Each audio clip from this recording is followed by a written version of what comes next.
Hey, folks, this is Rebel Rousing Rich Bergeron. Ladies and gentlemen, the tornado, Tony Ferguson himself. And Psychic Tom Pettis with his red-hot crystal ball. Uh-oh, Tom, you need to polish that bitch. UFC 249.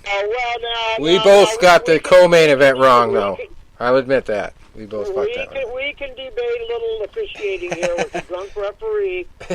According to what Dom said, he smelled cigarettes and alcohol on that referee. Yeah, that's the story of the night, actually. The co-main event, the drama between the referee and the fighter there. Okay, so Dominic Cruz was not out cold, all right? He was getting up, and he was getting hit a lot. The referee had legitimate reason to stop it. Maybe he was tad too early, if you look at it on replay 7 times. But, yeah, Dominic Cruz. And then the referee got into a beef, and Ariel Helwani got in the middle of it, and I guess Keith Peterson, the referee, responded to Ariel Helwani, I'm motherfucking Keith No Nonsense Peterson. That's why, so he just basically didn't really give much reasoning. And then he put out a meme. He did the meme warfare, and he put the freeze frame shot of Dominic Cruz getting blasted on his way up from the shot, and it's like, and he says, "Me after a night of smoking and drinking." So yeah, this got personal. Those two are probably gonna throw down the next time they meet in a bar somewhere.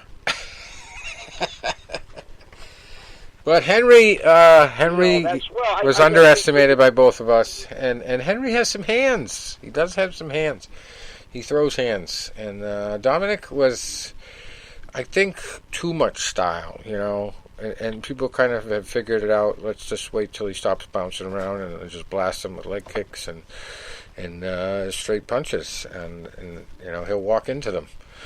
And I think we learned from both the main event and the co-main event the dangers of trying to fight in any discipline with your hands below your chin. Or at least one hand below your chin, at all times. You can't do that anymore. Well, you cannot survive as a fighter. And as far as the main event goes, you guys always hear me talk about certain axioms that fighters will say. There's an old adage, and you hear this all the time. But I have one that I came up with for Saturday, and I'm going to share it with you guys, and you can give me a pass or fail. When you become drunk from a jab, you're done. Yeah. What do you think? It was kind of weird the way I said it. If Gaethje gets a little bit more technical, he's going to win this. And sure enough, he was hands up 99% of the fight. He didn't engage in any sloppy slugfests and the whole entire thing. And Tony Ferguson really never protected his face at all. And he walked into everything. I mean, you see his face afterwards. It was a bloody mess. Even the pictures of him in the hospital all cleaned up. He was a battered mess. And it's literally the picture of bad defense. You have to have hands up defense. Well, there's another phrase. He had no answers. That fight had to be an unfolding horror show for him. Was each round, and everything he had done in the past wasn't working. And something else, I appreciated the cornerman, Trevor Whitman. Yeah. When he told Gaethje, he says, take about 10% off your punches to make sure you're. He fought so. Yeah, he was trying to knock him right the fuck out. But he didn't blow his wad like he would have done earlier. And if you notice that fight, he stuck with basic boxing and leg kicks. Nothing fancy. Nothing, a lot of leg basic kicks. 1-2s. Yeah, I had a few hooks and uppercuts, but mainly just 1-2s. And it was probably, Tony, I think you would appreciate this fight, actually, as a boxing fan, because it was 99% of it was on the feet. I don't think it really got to the ground for more than 10 seconds of the whole goddamn fight. And it was just very technical boxing from Gaethje. And Rich, there was an interesting thread on the underground that are things shifting more to the stand-up game for a few reasons. We have the stand-up rule because in the early UFC days, there was no stand-up rule. Yeah. Someone had you mounted, and it got boring. You were just going to lay there for a half hour. And the fact that fans like the stand-up action a little more, and the UFC kind of encourages that. I mean, I think grappling will always play a role, but both of those guys are world-class grapplers. Kind of. When's the last time you saw a fight that was on the ground get fight of the night?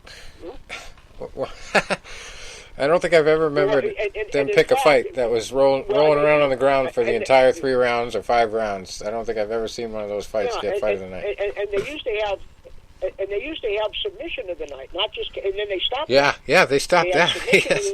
It was dangerous. You remember that? Yeah.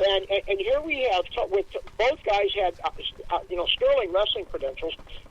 Tony trained jiu-jitsu with Eddie Bravo, and I'm sure Gaethje's submission game was good. Neither one of them. There was just nothing on the ground, and you could just tell there were a couple times one of them would go down, but then they bounce right back up again and get right back to knocking it out, duking it out. So it was just an incredible methodical effort by Gaethje. I could not. I just couldn't be more impressed. And now the same guys that said Gaethje would have no chance against Ferguson are saying the same thing about Khabib. Oh, he has no chance. But that's precisely word for word what they said about this fight. So yeah, we'll see what happens. And Khabib just said no comment on his initial tweet. I don't know. Did you see it live, Rich? No. Okay. Well, they were showing the tweets coming in. And Khabib just right after his only. I saw like the bootlegged after show because I fell asleep, I lost the feed like right after the Greg Hardy decision got read. So I didn't see any of the main event fights. I just saw all the preliminaries and like the first main event. Well, fight. and Khabib Until the next day was very magnanimous toward Tony. Yeah, he sent him a real tweet of support. Maybe he was kind of glad that Tony maybe isn't. It's just bad luck on his part if you think about it. He had the shot at the belt. Even if he lost in that shot at the belt, right. it would have been a good opportunity for him. But here he is, getting a fill-in fight, and he can't even beat that guy. I mean, and the fight with Khabib has been postponed so many times. Well, and not that he couldn't beat him. Tony, this was just one of those good old-fashioned beatings, kind of like almost not quite as bad as like Roberto Duran and Davey Moore, if you remember. Well, I mean, obviously you guys were too young for that, but I'm sure you've seen that, where it's like, damn, how much punishment can this guy take? Well, I mean, his face was blown up. I mean, it was a beating. And Gaethje, I mean, he was not really known for his knockout power so much. It's just that he would sit there and slug with you. And it would be to the point where it's like, how long do I want to sit here in the pocket with this dude? And Tony Ferguson just couldn't do anything about that. Like he just and because Gaethje wouldn't. That's the best way I could describe. Now in this fight, all of a sudden, he wouldn't sit there and leave himself open. He would land the shots and get the hell out. And he used the entire ring to do it, the cage. So just fought the most technical, unbelievably sound defensive fight along with an offensive fight because, I mean, really, he had the perfect blend. When he had to do a kick, he'd do the hands out like you're supposed to for balance. When he had to punch, his hands are back in by his chin. And the most disciplined approach I've ever seen. And he's got places to go. I mean, that guy. And he also had good head movement. Yes. He had very good head Excellent movement because I watched it and I have a trainee now. Maybe we'll get him on. This guy's a big heavyweight. He's anxious to go, and we got to get these gyms open. But in the meantime, I'm working with him. And so what I'm doing is I'm showing him some of these classic fights, and then we'll get the punch mitts and we'll work on that kind of stuff. But so I was slowing it down, and Gaethje's defense was just phenomenal. Yeah. I don't know how Tony really can come back from this. I'm talking not just physically, but mentally. This has to be... well, it's that style. I mean even when he won fights, it was just because he could take more punishment than the average person because he's always had that hands-down style. But the problem with that style is it catches up with you. You know? And if you don't want to change it, you know, you get a fight like this. You get a fight like this where you just do nothing but eat fucking punches to the face. So... You know, you can only live on that diet for so long before it kills you. Where was his ground game? Yeah. Where was his ground game? Well, Gaethje was fast. Sure he used his range perfectly. I mean, that was probably the number one skill factor of the entire fight was that he was almost always in range. And when he wasn't, when he was in Ferguson's range to land the shots, he got further away and reset himself, and then waited till Ferguson was in his range to strike again. I mean, it's just it's the picture of the perfect defense. That if you heard, and going into the last round, Eddie Bravo was just frantic, pleading with him, and Tony did one of those somersaults. Remember that? Desperation move. And trying to go for the leg lock. That used to work in the early days. There was a Russian fighter, Oleg Tartarov. I seen him do that perfect and got someone with a heel hook. But you don't see too many heel hooks anymore. No. And it was. But the point being, Tony should have tried to shift gears earlier, and either he just wasn't thinking like that, or Gaethje was just so flawless that he couldn't even try. He felt it would be useless. It's almost like sometimes you see guys don't even want to throw a punch because they know they're just going to hit air. I mean, that had to be a mental beatdown almost as bad as the physical, and maybe worse. I mean, time will tell. Right. But that was an ass beating. And from first knockout of the night probably goes to Francis. He just completely overwhelmed Rosenstruck. It was interesting because, when in real speed, they don't look like demolishing punches, but I mean, literally, Rosenstruck was out on his feet before he hit the ground, and I think he got hit with 3 more punches after that punch. Just, I was watching the slow motion of that too, and the thing about Francis, most of those punches missed. I mean, he has ungodly power. But it savage. Was almost like a Springer show thing when they break that down into slow motion. When a couple of the women start on the Springer show when he missed a lot of those punches. So I think with when he fights Cormier or Stipe, the blueprint's out. You don't stand with him. But we'll see what his cardio's like. He says his cardio has improved and his ground game's improved. We don't know. We didn't see his cardio tested at all. But Calvin, our Massachusetts guy, I used to communicate with him back in the early days of Fight News Unlimited. He had some things going. But he's been in the game a long time. He got a big win over another guy who's been in the game for a long time. Knocked him out with some elbows and punches. 2 minutes and 42 seconds into round 2. I did not get to watch this one yet. Yeah, I was happy to see that simply because Stevens was so disrespectful coming in 5 pounds overweight. Yeah. Now, again, I hate to get on these rants, but it's the same broken record. What do you have to give up? 20% of what he made. I wish these guys would just stop accepting the fight, but then they're not going to get paid either. I was so glad he knocked him out. That is so unprofessional. And it's not like this was Stevens' first fight. Right. He's been around for a long... I mean, he's only 32, but it's like 32 going on 45 or something. But he's one of those guys who fought every week in his heyday, he's got a lot of fights. So you should know better. You can't make weight, move up. Yeah. Move up. There's no excuse for that. There's no... I'm sorry. I mean, you sign the contract, you give your word, you're a man of your word, and then you come in... I can understand a pound or two, but over 5 pounds overweight? Right. Oh, man. So, yeah, good for Calvin. He really fought a great fight. Yep. Beautiful. Glad to see him win. Not really too glad to see Greg Hardy win. I thought Jorgen De Castro fought. Let's talk about a defensive fight. A very good defensive fight. I didn't really catch the entire match. I think I saw the entire second round and third round. And I really thought Greg Hardy didn't do anything impressive, but just the name alone won him the fight. No, unanimous. It was dreadful. It was more like DeCastro just had nothing. I mean, he didn't have any power, but he landed more shots. Yeah. He landed more shots, I thought. Greg Hardy didn't do anything impressive. Beat down, but I don't know. It was just one of those fights that it was like set up for him to lose, I think. DeCastro had no reach. Right. So now we have to have Hardy and Nagamo.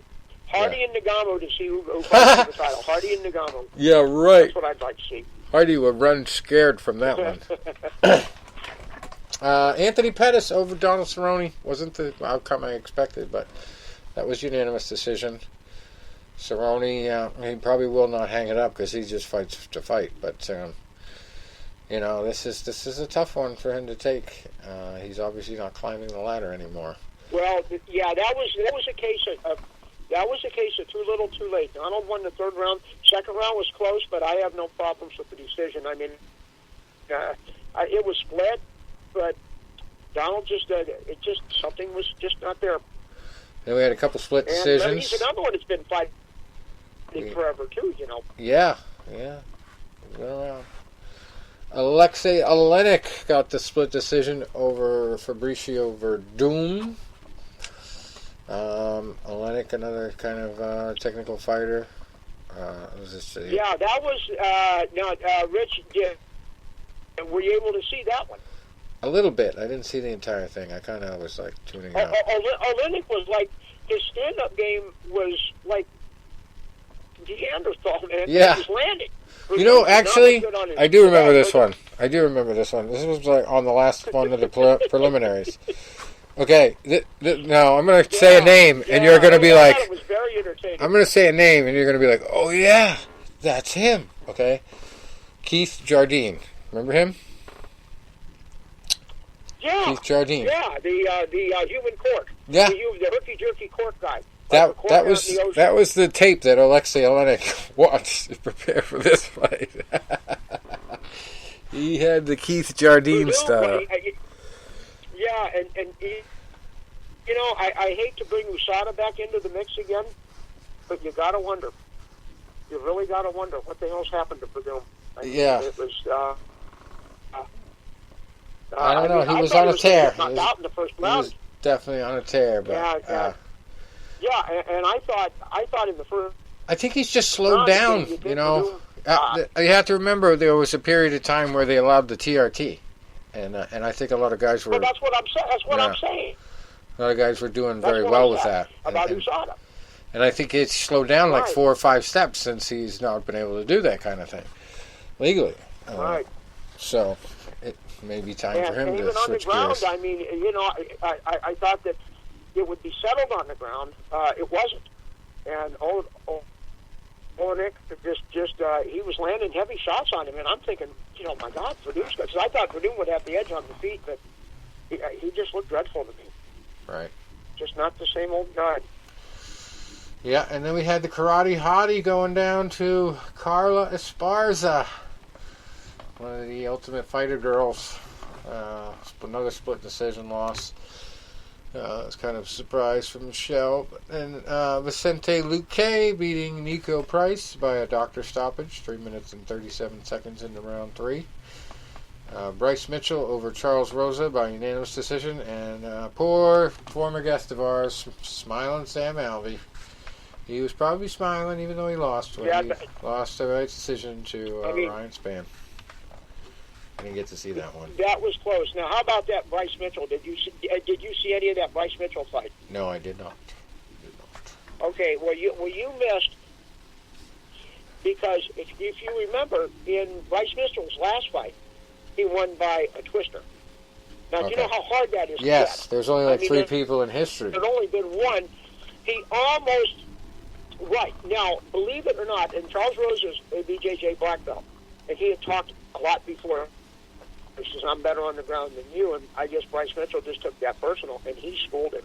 If Rosa would have had any less submission defense, he would have been tapped. And Mitchell, believe it or not, came damn close 2 times to getting another twister, which will almost be like Babe Ruth hitting not just the second, but the row and the seat, that would have been impossible, and he damn near pulled it off.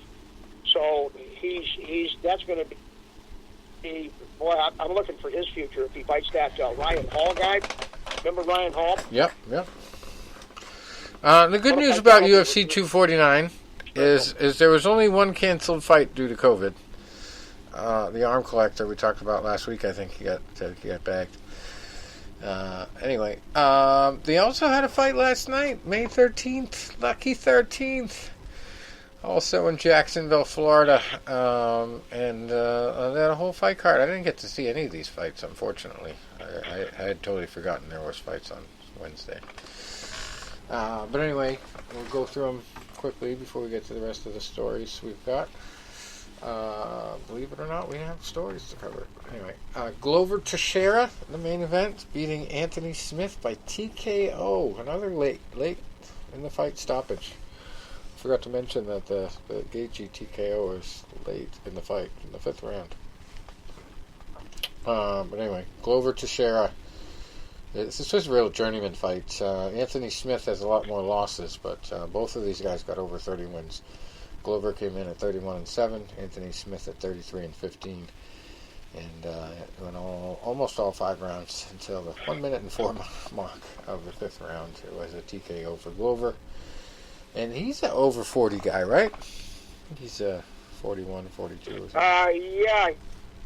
He will be 41 this year. 41, yeah. So there's hope for guys like me. I got too much of a late start to do that kind of thing in MMA, but I was kind of surprised. I had, it seemed like Glover just could not win the big one, but hey, sometimes you're only as good as your last fight. Yeah. And then Big Ben. You remember when he came around? Remember he was supposed to be Chuck Liddell's heir apparent. Yeah. And he never lived up to it, so I kind of just wrote him off. But I'm having to eat my words. He looked pretty good. Yeah, Big Ben. Big Ben Rothwell in the co-main event. He got the split decision over the guy they call OSP, Ovin St. Pro. And so there's a lot of split decisions. I don't know. Are the judges voting from home?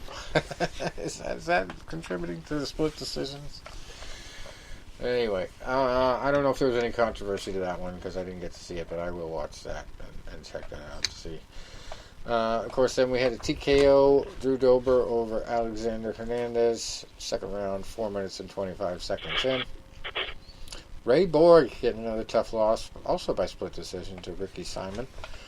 And Andrei Arlovsky over Philip Lins by unanimous decision. It's the first time Andre has seen the win column in a little while. Good for him. Thiago Moises. I have not heard of him, but he heel hooked Michael Johnson 25 seconds into round 2 for the win there. And then we had the battle of the Ultimate Fighter girls. Sijara Eubanks over Sarah Morris by unanimous decision there. Every time I see that Sarah Morris girl, I think of the Marge from The Simpsons. That's who she reminds me of. Anyway, it's just without the beehive hairdo, that's all. Omar Antonio Morales Ferrer beating Gabriel Benitez by unanimous decision.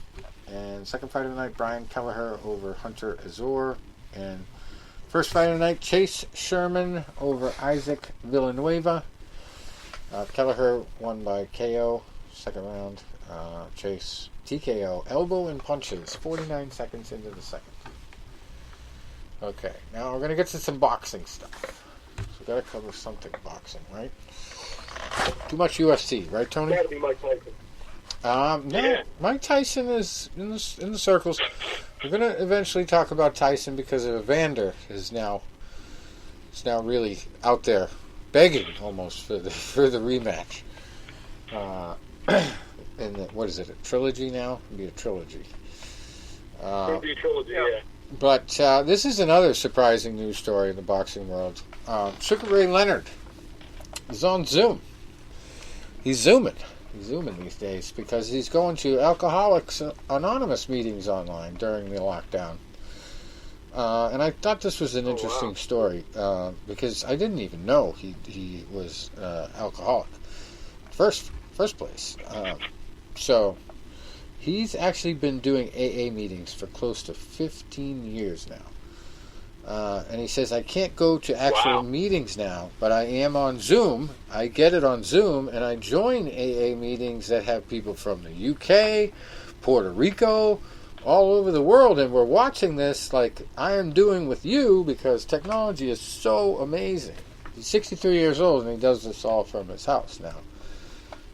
And he says, I can relate to that, and I love this. You can go anywhere. It takes you where everyone else is. It puts us together. So he's actually hyping up the good side of this technology thing now. But there's another side to it because he said it was scary. Because he said, if you ask me, I was afraid. Not afraid, well, yes, I was afraid.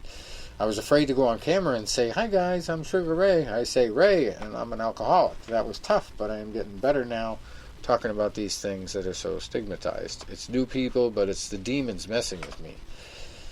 They're saying, don't reveal yourself. Don't reveal yourself. And if this guy is saying, Ray, it's okay. It's okay. You're one and the same. You guys are alcoholics. But, you know, he does remain in shape. Tries to keep active, hitting the punch bag or shadow boxing. And he says it's kind of like a Butterbean scenario here because he says, you're that guy, people say, right? And I go, yeah, but what guy? And then they say, the guy on Dancing with the Stars.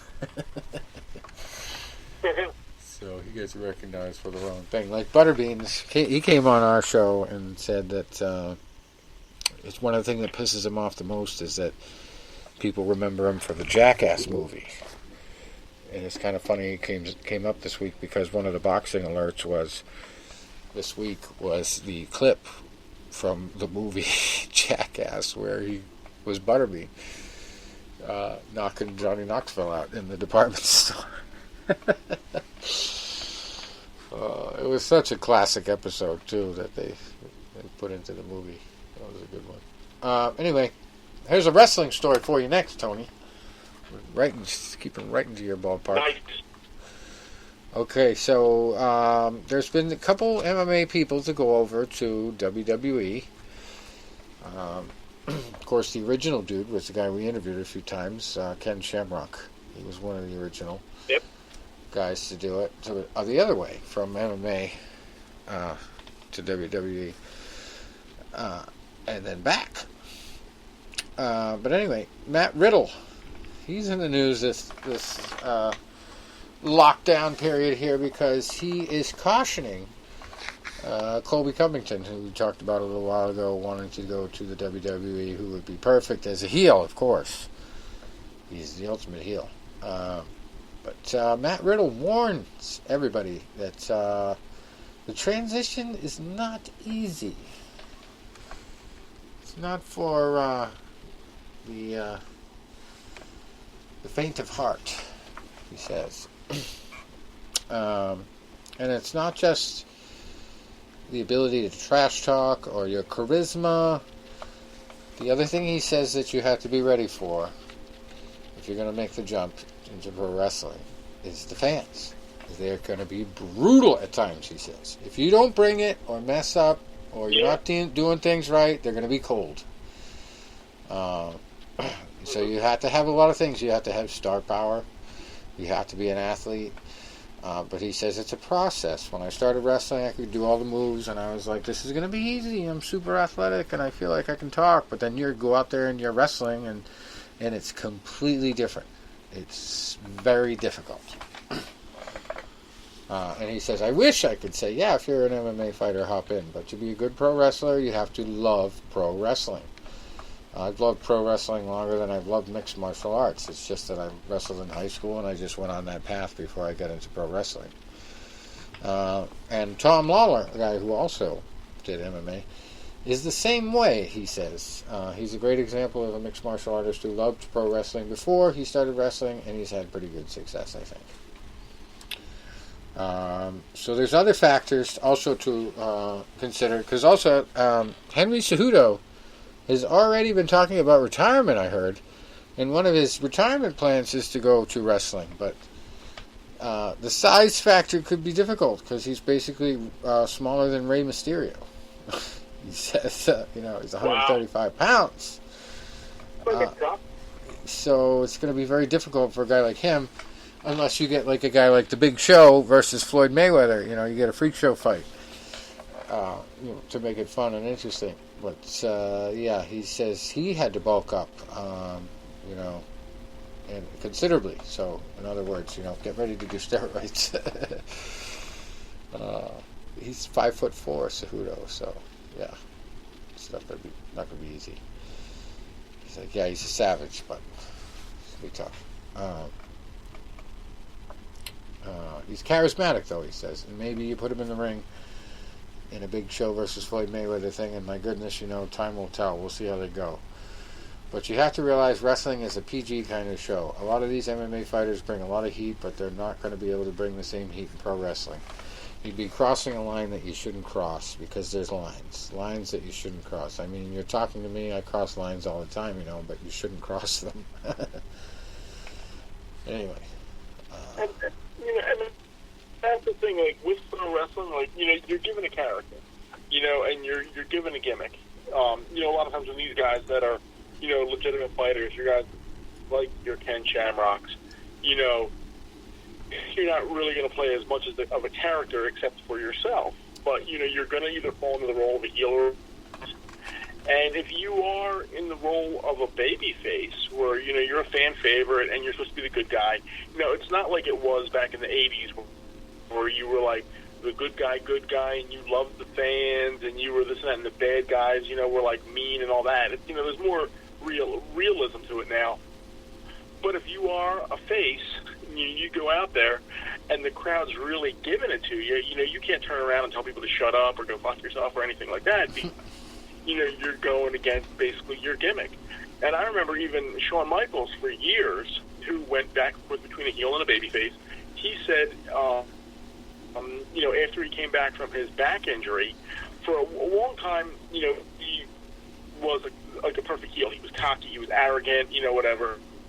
But then they turned him to a babyface, and he goes, but in like certain arenas where he goes, they never, they were like almost like the pole of what you were supposed to be. So if you were a babyface, they booed you, right? So he would start wrestling like a heel. He would kind of, be the cocky, arrogant, and whatever. And they told him, they said, no. Don't react as much to the crowd. React to what you're supposed to be and play to the TV audience. So if this arena is booing you, we can control, the audio on TV, so it doesn't sound as, venomous as it is. And you just go out there and you just play the role you're supposed to be. You be the babyface, be the good guy, and, play to the TV camera.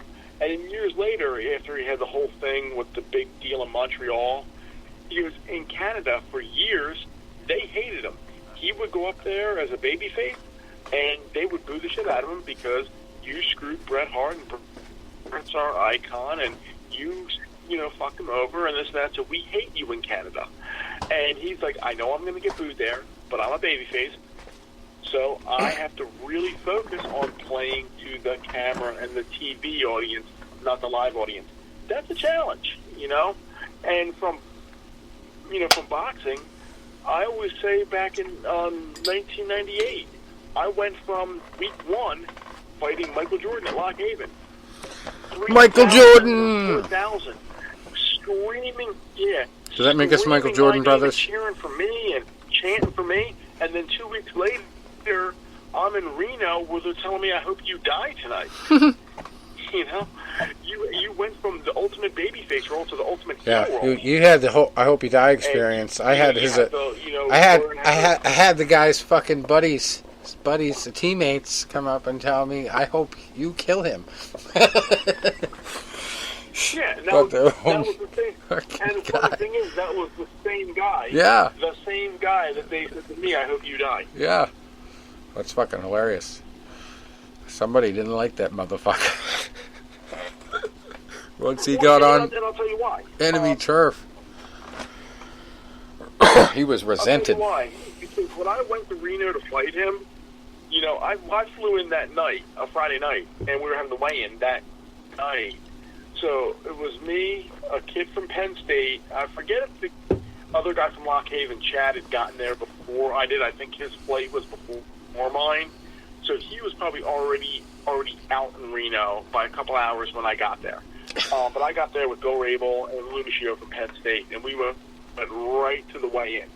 So we go right into the weigh-in, and I'm sitting there with Mike Martino, the head coach of Reno, and I'm looking at, some of the stuff that they had on the wall, and they had this big article on this guy, Brian Kerr, because he just beat a guy from Air Force, and they were talking about his club feet and his disability and how he overcame it and all of these surgeries and all this and that.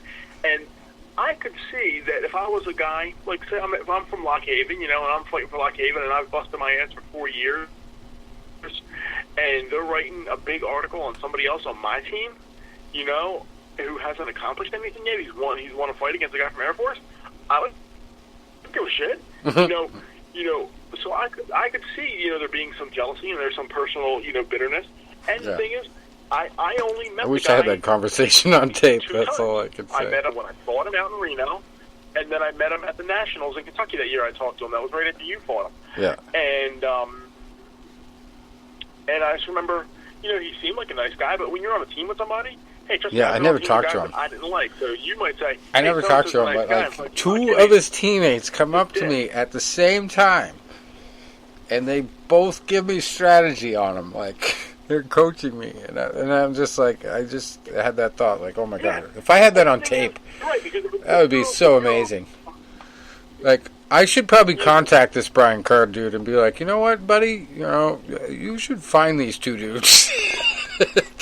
You owe them a beating. They ruined it for you. You probably might have had a better chance if they didn't tell me what they told me. Well, like I said, if I was on a team, say with that one guy, Chad, who I really didn't get along with that well, or other guys on the team, and I'm like, wait, you're fighting him? Oh, dude, I hope you kick the living shit out of him. Rich, listen, this guy, Chad, he can't handle it if you throw, like, a right hand over the jab. He throws a real slow jab, time him with a right hand. I don't want to see him win. Hell with him. So I could see other guys' teammates be like, all right, this guy's getting more publicity than we are. And maybe he's a dick on the team. Maybe he's in there, and I'll tell you a perfect example. We had a guy on my team my junior year. I personally did not like him. He was our 112-pounder, and we were going down. It was like a show down at Navy. It was more like kind of like an early exhibition type show when the fights didn't count on your record, I don't think. But he's going down there, and we stopped at a McDonald's on the way down, and he just walks up the line. Dr. Cox goes, no, you got to understand something. We're here as a team. You just don't walk away from your team; just walk right up to the line. In fact, you get in the back of the line. Tony's the captain today. He's the experienced guy. He's our club president. Tony goes first. We have a pecking order. What do you mean we have a pecking order? We shouldn't have to have a pecking order. We're just going to McDonald's. And he goes, okay, you got to bring this kid down a notch. And then, initiation time. A few weeks Get later. the fuck out of here. And like I said, this kid was, 112 pounds. He was real cocky, and it was just like he's been real babied his whole life. Yeah. So he goes to the show. His opponent doesn't show up. He steps on the scale. The scale tips at 112. You get a walkover, and they gave him a gold medal for it. Because he basically won. Oh, my God. Quote, unquote. He won. Got the trophy. By getting on the scale. Yeah. Now, I lost that night. I lost. It was either, I forget if I lost, if it was a split decision on the cards, or if it was unanimous, but I won one of the 3 rounds, and I lost the other 2. It was a close fight, And I didn't get a medal. They only were giving out to the winners. And he was like, oh, well, look at my medal. I see you don't have one. I just got a ring and fought. I fought the guy that's been around for 4 years. It's a tough opponent. We ended up fighting 3 times. I said, you didn't do anything. I said, you stepped on a scale and you're showing a medal off? I'm like, get out of my face. That'd be like if I went up to somebody that went through 5 years of actual Iraq combat, and I was at the Air Force Academy for basic training, so I got the defense medal. And I was like, ha! I got the defense medal. Just like you did. But I didn't actually fight, I just did a bunch of training. Yeah, and then, a year later, we had another kid that was going to be on 112. This kid long quit the team. And then this other kid, 112 pounds, was like flaking out, wasn't showing up to practice or whatever. And we're like, shit, we're getting ready for regionals. We want to bring a 112 pounder just because that means he's going to walk right through regionals, get All-American status, basically without even doing a thing, just get on the scale. And I'm like, all you got to do. And then that gives us an extra body at the nationals that'll help us going for a national title, Yeah. And 112, you might get into the finals just by showing up. Must be nice. And so I pulled him aside. I said, listen, I know you quit the team last year, but, what are you weighing right now? 118. I said, you got 6 pounds. I know 6 pounds on 118 is a lot different than it would be on me, but I said, all you got to do is lose 6 pounds. And you're walking to the nationals to fight for a national title. And he started coming with all these excuses. And another guy at the table was like, well, you got to understand. You got to, understand, that could be unhealthy for him to lose that weight. I might get 6 fucking pounds. I could do that in the sauna, 2 days then, for an hour. And, even then, when I was 175, I said, I could lose that in a shit, basically. Yeah. I'm like, all you got to do is step on a scale at 112. You're going in that. And he came up with all these excuses, and I was like, you know what? That's because you're not a fighter. You never were a fighter. You can take that gold medal. You can stick it up your ass because you didn't earn it. Right. I said, you're a quitter. I don't think I ever spoke to him again. No, one time later, we went to it. We were back up at Lock Haven for a fight. I had already graduated, and he had come back up. And kid from Lock Haven, nice enough kid, gets the shit kicked out of him. I mean, a shellacking. Now, this kid that knew nothing about boxing was like, this kid, Jeff, he went the distance, but he lost. He lost every round on every card. I think Jeff won that fight. I was like, Jeff won that fight? What are you talking about? Jeff lost it. No, he definitely won that fight. And I'm like, kid, his name's Chris. I'm like, Chris, you've never watched a fight in your life. You've only ever been in one sparring match. I said, what are we talking about? I'm like, Jeff got his ass kicked. He got the shit kicked out of him. And I'm saying that, and Jeff's standing right behind me, like with tears in his eyes, and I felt so bad, But that's the thing. Same thing with this kid, Brian Kerr. He had to have guys on his team. Like, if I was then, a teammate of this kid, Chris, and he went to nationals that year, I would have been pulling aside the kid from Kentucky, Sal Fortuna. I'm like, yeah, Sal, listen. Go out there and tune this guy out, please. I will pay you to kick the shit out of him. Just pressure on him, and you'll knock him out in a round. Yeah. So that's. I wish I had somebody rough up Jesse Bond before our fight. I would have fucking had somebody do the old Tanya Harding on his ass. I fought Jesse twice. I fought Jesse fucking lead pipe. Twice. And I remember a fight he had it with another Lock Haven kid that they spent so much time on the canvas from clinching and falling over. That was Jesse's MO. If you hit him, he would clinch you and then go down and make it look like it was a slip. Yeah, he did that to me. I can't tell you how many times. And he was ugly. with it. Anyway. He spent like 17 arms. Anyway, we could have a whole show on our fucking NCBA days. Amanda Serrano, former guest of ours, is in the news in boxing, even though there's no boxing going on. She was supposed to fight Katie Taylor, undefeated 15-0, Olympic hero from Ireland. 6 knockouts to her credit, but had a very difficult fight her last time out against sort of an unheard of girl named Persoon. And basically, Katie Taylor's already looking ahead over Serrano, and we had Serrano on a couple times, I believe, way back in the day, and then more recently because she wanted to call out Ronda Rousey to a boxing match. But yeah, she's now back in the news because she's supposed to be fighting. Actually, Katie Taylor's older than her, which is kind of hard to believe, but Amanda's been in the boxing game a lot longer, pro boxing. But Katie Taylor is 33 years old. Amanda is 31, and her record is 38-1-1 with 28 knockouts. Her career started in 2009. Katie Taylor has won world titles at lightweight and junior welterweight and went undisputed at lightweight last June, though with some controversy in a debated win over Delphine Persoon in an exciting bout in New York. Now, Taylor is looking ahead. She said she's going to go against Serrano, and she's going to go against undisputed welterweight champion Cecilia Brækhus, which would have to be a catchweight, somewhere between 140 and 147, and then a rematch with Persoon. So she's already got her next 3 fights planned, even though nobody knows when boxing is coming back. But Serrano really wants more than the win here. She wants to make this fight the one that elevates the status of women's boxing,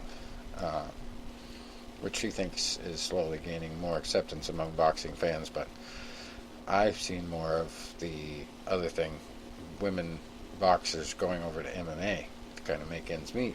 Back and forth now. We've seen with Heather Hardy, another former guest of ours. But Amanda says when we both get in the ring, we're going to show that girls can fight, girls can put on a show, girls can sell tickets, and girls can bring viewers in. I think it will open a lot more doors for female boxing, just show how great our talent has gotten through the years. I'm super excited to be a part of a fight like that, and I just can't wait. So, she's also got a private camp. She's not being slowed down by this COVID thing. But she knows Katie's training hard too. She says, I need to have a strong mentality because the fight is in the United Kingdom. So it's not just fighting one person, it's 4 people. It's 3 judges and Katie Taylor. I need to have a strong mind to go in there. I'm not going to tell all my secrets, but I can box, I can brawl. I'm not one-dimensional, I can fight.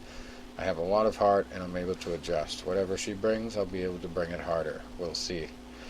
Katie Taylor is a great fighter. She has it all, too. She has a lot of experience, a lot more experience than me in the ring, but whoever wants it more is definitely going to win that fight, and I want it. Wow. It's kind of a humble thing to say for a girl who has almost double the amount of pro fights. Maybe Katie had a bigger amateur record. I don't know. Anyway.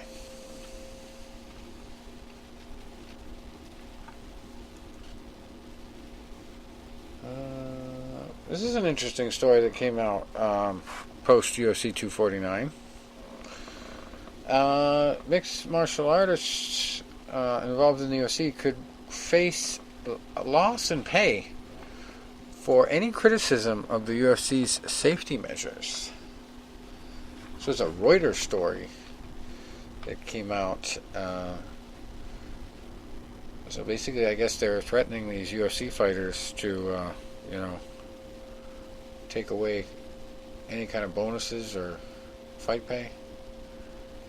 They could lose their purses and bonuses if they publicly criticize the fight promotion's health and safety precautions for COVID-19. This is according to an event participation agreement seen by Reuters. This is an 8-page event participation agreement. So there's a non-disparagement clause in the undated agreement that states that the participant will not suggest or communicate to any person or entity that the events have been or will be held without appropriate health, safety, or other precautions, whether relating to COVID-19 or otherwise. The agreement goes on to say that if a fighter does breach this clause, the company may revoke all or any part of any prize monies or awards won, including but not limited to purses, win bonuses, other fight-related bonuses, and event-based merchandise royalties. So you could even get your Reebok payment stolen. That is outrageous. That is communist. But yeah, I guess when you got to make a buck, you got to make a buck. You go sign whatever you're going to sign. Wow. Dana White obviously defended it, saying, if a fighter says something that isn't true, if he says we didn't test anyone for this, that would violate the agreement. But if he said something that was true, his opinion, then that is different. It doesn't sound like me. That's when you read those words. Anyway, Greg Hardy obviously suffers from asthma. We covered that story before, where he illegally used an inhaler in his corner. Talk about unfair advantage. But he actually said in a news conference that he was terrified of the virus. But he obviously competed and got the win. And Souza actually did have the virus. He was supposed to fight Uriah Hall. That was called off. He was tested and tested positive after his arrival in Florida. So, hey. It's kind of interesting that they would put that in there. They don't want any bad press.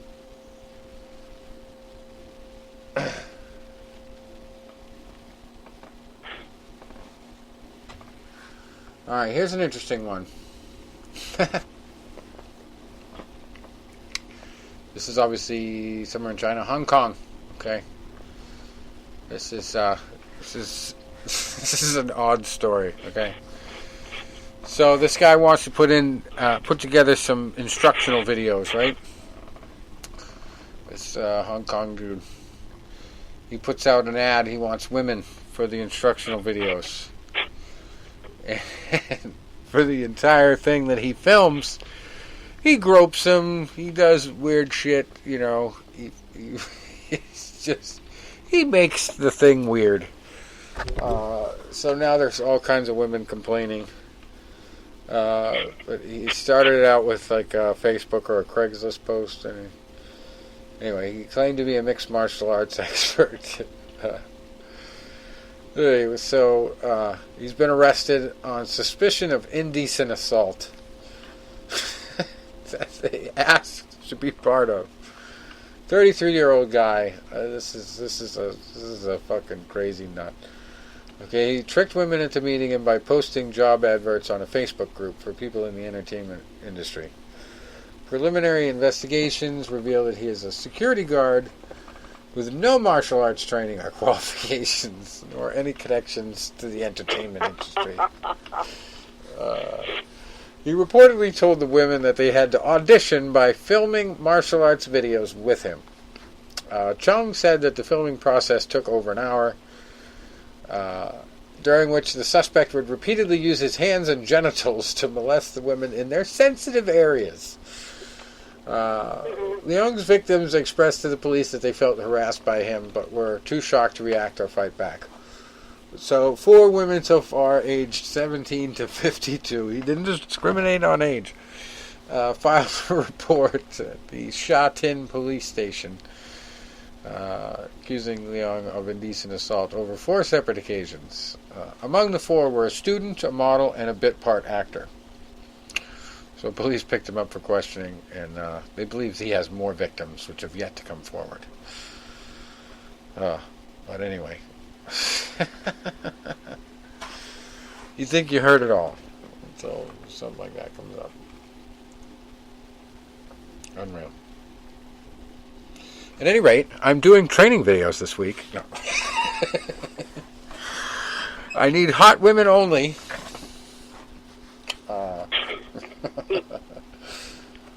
There's a great article on Bloomberg.com. I think I forwarded this to you guys. While the UFC is pushing this whole, fight all the time here, I think they got another one coming out this weekend, don't they? We haven't even got to that, but we won't tonight. We'll just talk about the after fight next week.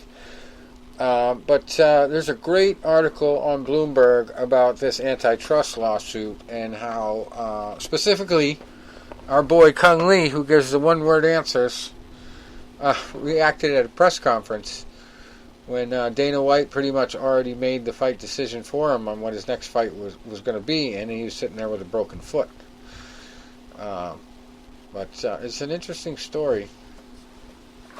I'll put a link to it in the description of the show here. But he was basically encouraged to tell his doctor that his foot felt fine, even though the pain from even stretching was enough to make him sweat.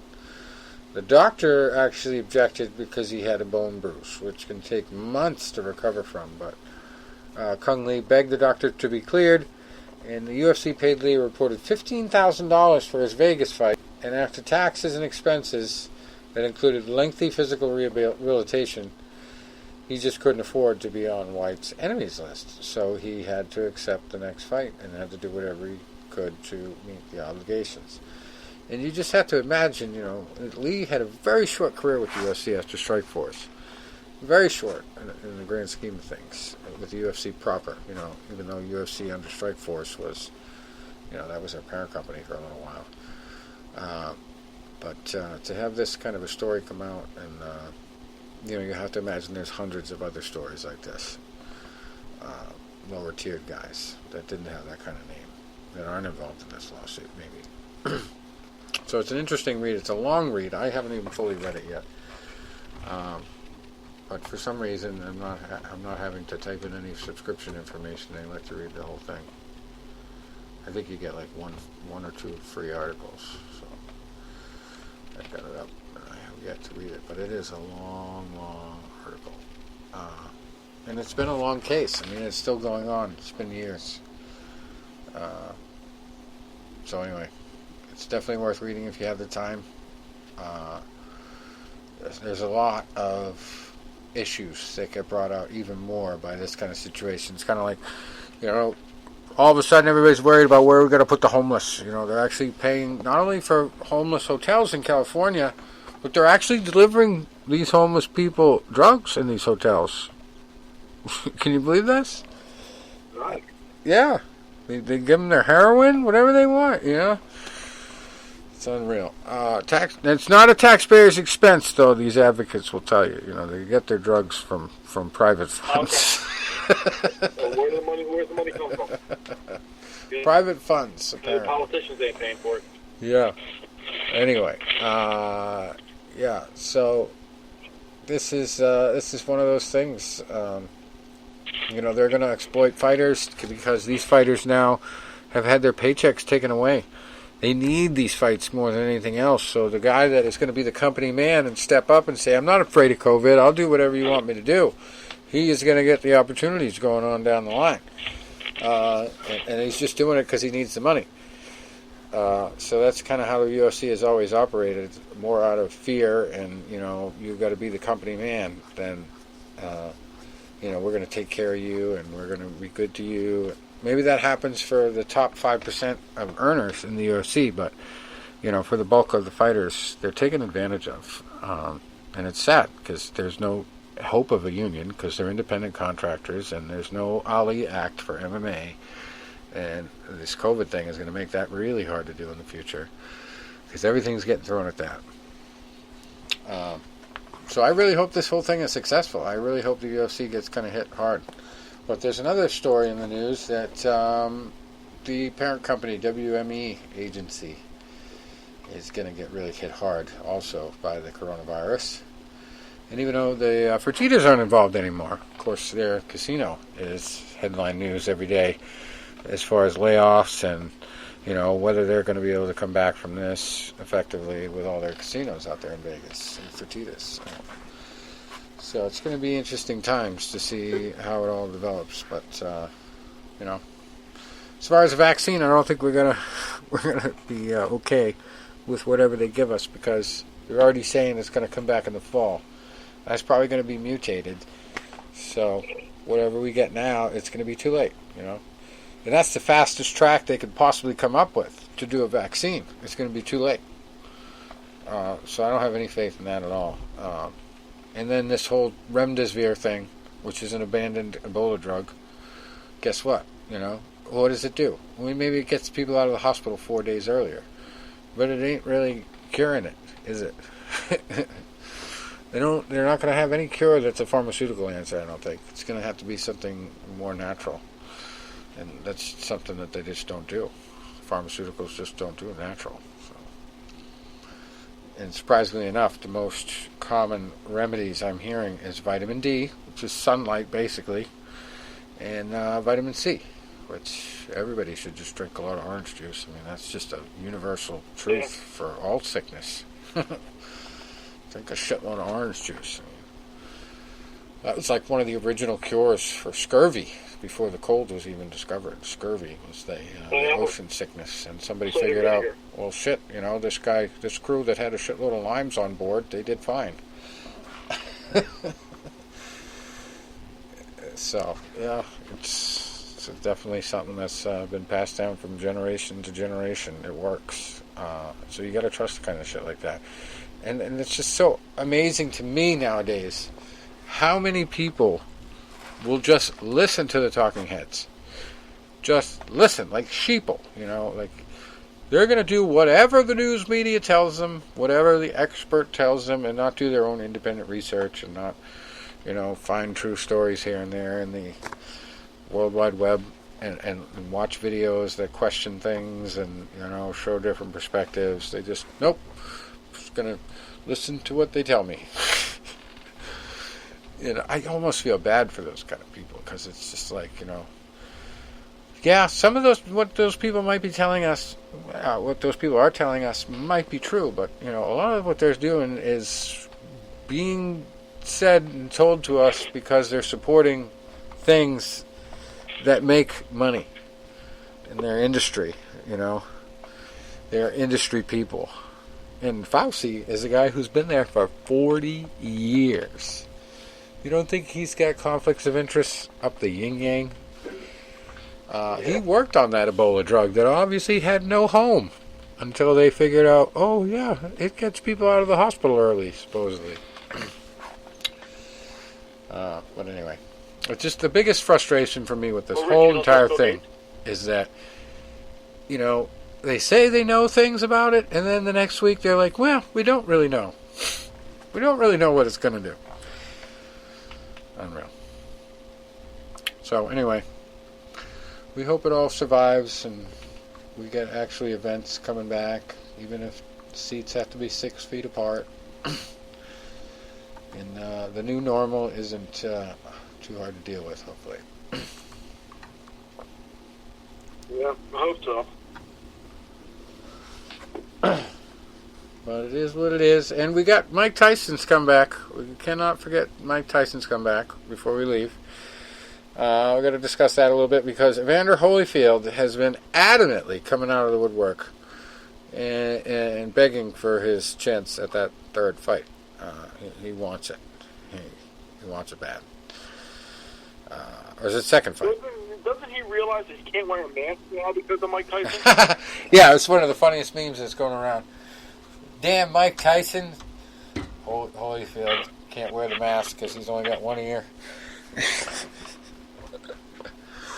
But, there was an episode of a new show with Alex Rodriguez, Back in the Game, I think it's called, with Evander Holyfield. And he's basically pissed away his entire boxing fortune.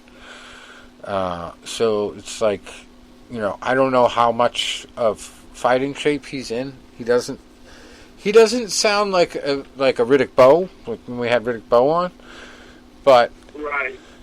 I don't think he's really in more than 4-round fighting shape, and even in 4 rounds, it's gonna be hard for him to look good. I think Tyson will get his revenge, but Evander just needs the money. He needs it bad. So I don't know if I'd really want to see it. I'd kind of be like shying away from it because I don't want to see Evander in that state get kind of taken advantage of. Because I think Tyson would be the fresher guy.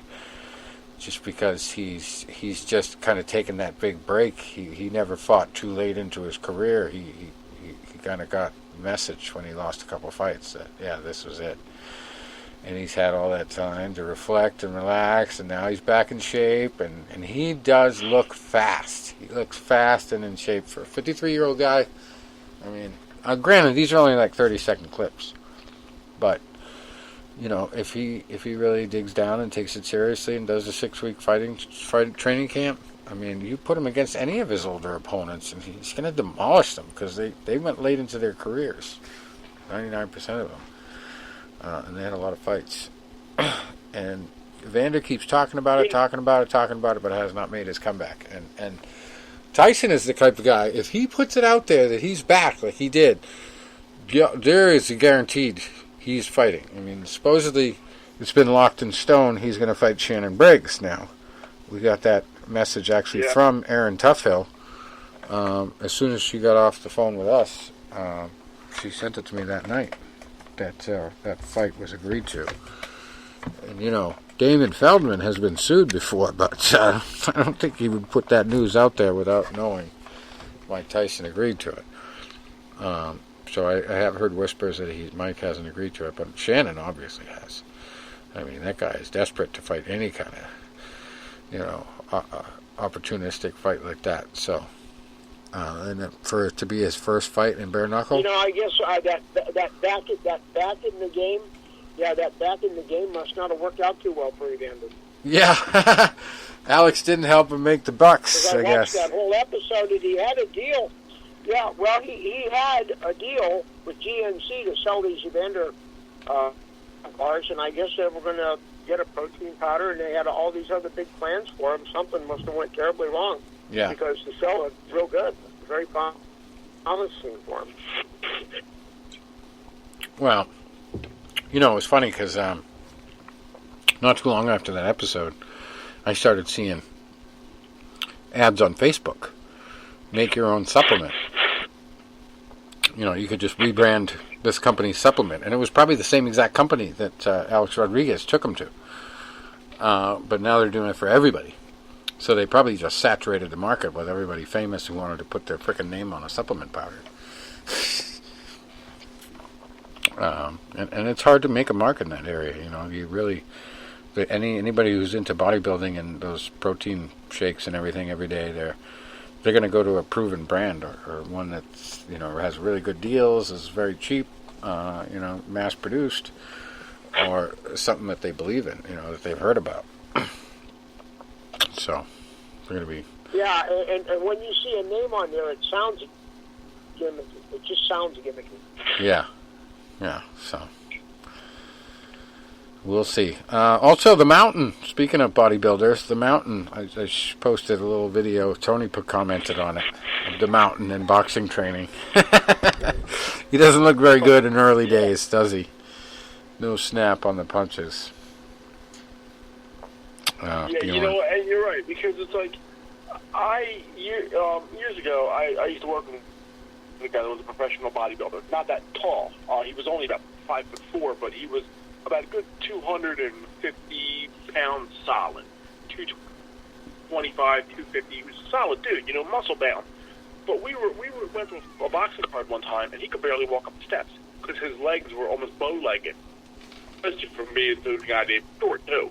You know, but we were talking one time, and I had a friend that, you know, I used to spar with, was a professional heavyweight, and I was like, man, I said, I was in the ring with him one time, and I said, he was so strong and whatever. I said, he was huge. How big was he? I said, probably about 6'3", probably about 245, 250. And he went, I'm like, what? He goes, that's not huge. I'm like, hey, he was pretty goddamn big. I was in the ring, you know. Well, I got a guy that I lift with that's only about 5'7", and he's like 310 pounds. He can bench press like 480 pounds or whatever. I said, you know what? And I said, and your friend would be the first guy I'd want to fight in a boxing match. Why? I said, because he can't fucking move. He'd be the easiest opponent. I said, first of all, he can't. You're right. He can't move. His punches have no snap, so I could drop my hands and let him swing. He ain't gonna do no. That big guy, body shots all whatever day. His name is. You look at his hips when he was throwing those punches. Yeah. He had no hip rotation. He had no power coming up with legs. He was slow as shit. I said, your buddy would be slow as hell. I said, I would hit him 6 times before he even, you know, got his hands out of the way. And I said, and all that muscle, you know, all that does is suck up a lot of oxygen. You'll be gassed after about, you know, 20, 30 seconds. And this guy, like, looked at me. I was like, yeah, I'm telling you the truth.